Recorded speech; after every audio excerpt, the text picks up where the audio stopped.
Alright. Attention everybody. Our topic for today is praise God. Somebody say praise God. Praise God. Tell your neighbor, praise God. Praise God. Uncle, I like that topic. Abby, have you taught this topic before? Yes, my daddy always says that wherever I find myself, I should praise God. That's correct. Our text will be taken from Psalm 50 verse 6. Somebody read for us. I read, let everything that have breath praise the Lord. Praise ye the Lord. Thank you, Aaron. In other words, what God expects from us as human is to praise Him. How many of you can pay God for keeping your life up to today? How many of you can pay God for your eyes?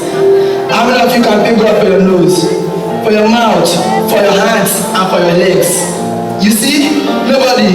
God always wants us to praise Him in any situation. Excuse me, uncle. You said any situation. For me, my daddy has not paid my school fees up till date.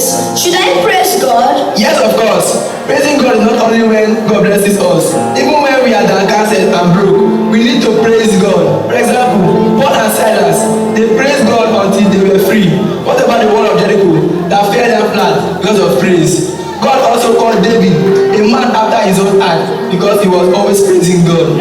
So whatever situation we find ourselves, let's learn how to praise God. Uncle, can we praise God today? Yes, of course. You are free. The floor is yours. Praise Him with all your heart and with all your soul.